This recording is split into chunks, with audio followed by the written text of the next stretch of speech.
I'm Kirshner from the Battery Conservancy. Our farming is a little less based on numbers than the previous presentation about urban farming.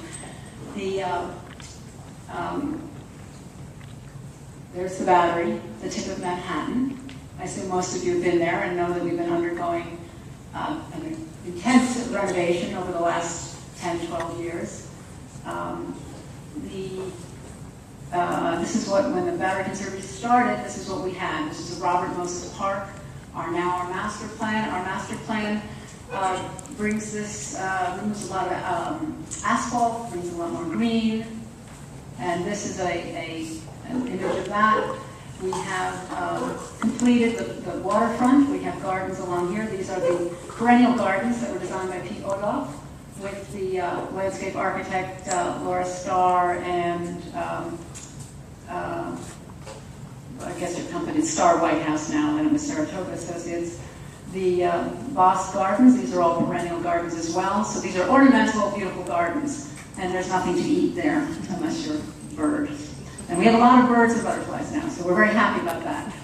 This is the master plan showing a big town green, a big lawn, a play space that we're going to be building. We are now including ourselves over here at Peter Minwee Plaza. And then, of course, the carousel, which is under construction right now. While we were working on the Bosque, the MTA came through and built the renovation of the South Ferry. This is a big cut and cover, big, huge gash in the park. They cut down a lot of trees, like 50, 60 trees, which is bad, but it does create a lot of sunlight. So we had this big green open space, and it wasn't really being used so well until these kids were from Millennium High School. And it's kind of like things get in the air, I guess. This was about the end of 2010, that fall. A high school teacher from somewhere in the middle of Manhattan just found me in the park one day and started talking about wanting to bring his science class. A middle school teacher, everybody wanted to get outside and get their hands in soil and play in the dirt and make it educational.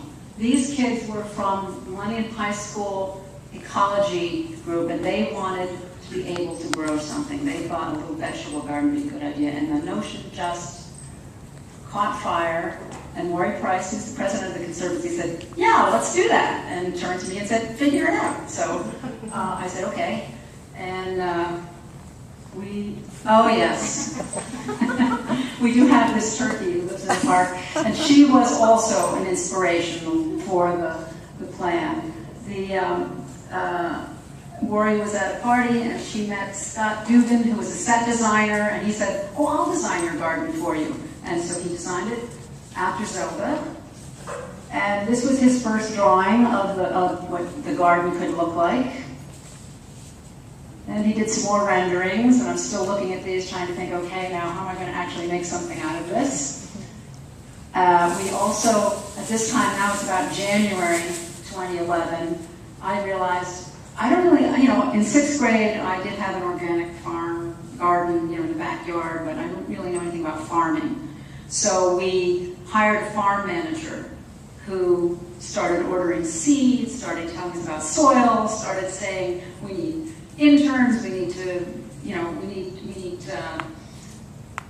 make this a public program also. So we started knocking on doors of schools and refined the design to making like real berms where we could actually grow things, and this bamboo fence, which I'll speak about in a little bit longer. There it is, the Zelda. Zelda, I think, looks a little more like a bird of paradise there, but artistic license. So we ordered soil. I ordered like 352 cubic yards of soil, which is a lot of trucks. We started building a protective fence around it because we talked to people like the Brooklyn Grange and other places about what do we do with the crops, how do we manage to not only have this be educational, but like a real production farm as well, and found out a lot of things about how you can sell stuff, what you can do. You know, we have, and this is not, you know, we do have rats in the park, so we didn't want to get in here. We couldn't put pesticides out. We had a lot of issues about what to do with the produce. So we built a fence. We weren't planning on having it be fenced. This is the underground, the structure of the fence. It's just range fence with stakes. And there's more soil. Here we are starting to take shape. The bird's starting to take shape. So we had the dump truck to line it all up. And we hired a bobcat, which was a lot of fun. I'd never driven a bobcat before. That's why there are no pictures of me in the bobcat, because I was taking the pictures. So anyway. And we had volunteers. We had a lot of volunteers. It's sort of word of mouth. And through the schools that we connected, we had a lot of parents, and we also just regularly at the park have volunteer days with corporations and other groups, and we just enlisted them all in helping us shape the form for the berms to grow plants in. And there she is, all bermed up. The bamboo fence came from the big bamboo that was at the top of the mesh. This is another sort of sustainable, reusing materials that have been used somewhere else. Rory was again at a party and was talking to someone, and they said, "Oh, could you use some bamboo?" And she said, "Yes." But that was before we had the idea for the bamboo fence. You know? So then we had all this bamboo, and then Scott Dogan and his friend were standing there and said, "Oh, well, let's use the bamboo." So that's, you know, just serendipitous, I guess. Not too intellectual, but thought out there. We also had another architect help us, Shane Newfield, and that's Shane here. He's the one that came up with this little interweaving, kind of almost stockade-like, because it is a public park. You know, this is not private, it's totally open. I mean, the park officially closes at midnight, but there are no gates. You just can hop right over, do whatever you want. So we were concerned that we keep the crops protected and animals like dogs out, because we know there's a lot of dog activity in the middle of the night up there in the park. We just ordered a bunch of PVC. Drilled a hole through the park office foundation and tapped into a line, and that's our irrigation system. We got a lot of PVC, and then we just did drip irrigation throughout. Just that heavy irrigation. This was the second year. This is 2012's planting plan. The first plan, somehow I couldn't find a copy of it, but this is really a production type farm. We have a farm manager, we have an assistant farm manager, we have a volunteer coordinator who coordinates with all the schools. There are 11 schools, there are about 850 to 1,000 kids who come in the spring and the fall. In the summertime, we have another program called City Seedlings, where it's little kids and parents come, and we have some community plots where people come and tend their own plots and grow whatever they want. But we're phasing out of that. We're going to more of a farm system where people who want to volunteer come that day whenever they can come, and then we assign them. You know, you weed the carrots, you thin the lettuce, or whatever we have to do. We are placing the crops. We're putting this in the schools. This is the commissioner and Wari at a ceremonial opening. We're planting broccoli here. And the kids made like little garden hats. These are some of the schools that we have that come in. They come 2 or 3 times a week, different classes. The teachers, some teachers run their own programs. Some programs we have an educator, a farm educator, and she has a curriculum that we've worked on. And you know, we are also gardens. We work with we're a Gardens to School program for many of these schools who do not have any. Most of them are lower downtown in Lower Manhattan. They don't have any soil or anything. So we're their garden. It's a Department of Ed program to teach, food awareness, nutrition, even fun. We also work with Grow NYC. So those are some pretty yummy carrots. And see, we too have big leafy things to grow.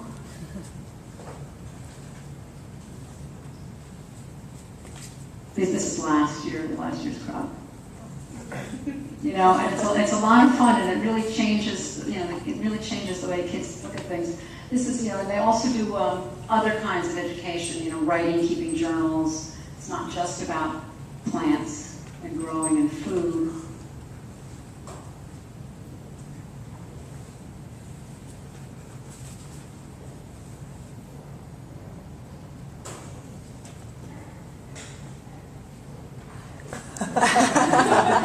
Right? We have we've been producing a lot of food, and so we had a farm stand once or twice a week last year during the growing season, but we didn't sell the food, we gave it away. It is, it's public property, so we feel an obligation to share it with the public. We had suggested donations, and people would donate some money, but it was nominal. Oh yeah, these are the now the great thing about the corporations when they volunteer is we're downtown Lower Manhattan. We have all these very high-end captains of industry type people, and some of the corporations make everybody from the top to the bottom volunteer. So they're all type A people. So you have to, you can get a lot of work done with them. Just get competitive. You show them how to use a shovel, or you show them this. So it's a lot of, and it's a real big change for them too. And I think it makes a difference in their lives, and like coming outside and seeing what's going on in a different world. This is one of the problems we have. Is we're right over the subway. And it's a big concrete box, and there's only like 2 or 3 feet of soil in some places it's deeper, and we have drainage problems. So we, sort of called up some of our landscape architects and said, oh, what do you do? And we put in some slotted pipe, and that didn't really help us too much to drain it off. We're just trying to drain it off the roof of the subway. So we ended up digging trenches and filled them up with river stone, and that seemed to help us dry the soil out. We thought at first it was the leaking irrigation and all that, and it could be a lot of that. But something, the water pools in a funny way. It's also very compacted soil, and we put this fluffy new organic soil right on top, and it kind of created a little area there, which I'm sure you all know about. This is our irrigation control box. We also have a little, we are this public park, of course, and we can't really control what everybody does all the time. It's not like we're a rooftop and you can keep people away or a big fence or anything. So this bamboo fence looks very ferocious, but it's actually kind of fun to climb and hop over. And it's got a little spring in it too, because the bamboo is kind of bouncy and you kind of fly over. Anyway, so we had to make really big gates this year. So we made sort of substantial gates. So it was last year around tomato time. When the tomatoes were getting ripe, all those people in those buildings up there must have been looking at it. So we also have compost.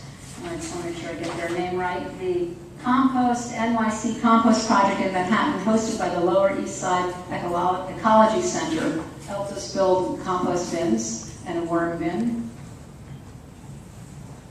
And this is one of our 3 sisters, but our corn didn't grow so well, so we have the poles instead. 3 Sisters is a Native American First Peoples system for symbiotic plants. You have beans, squash, and corn together, and the plants provide each other with nutrients and support. We have bees. We have bees who come in, are great pollinators. And this is just a list of statistics of who we talk to. And who's been helping us. We provide food. Well, I just want to say one more thing about the food. The parents are very active in this. It's a real, it's like a real pleasure to see the kids. You know, they have salad bars at school, but when the salad bars are filled with the produce the kids grew, they send notices out.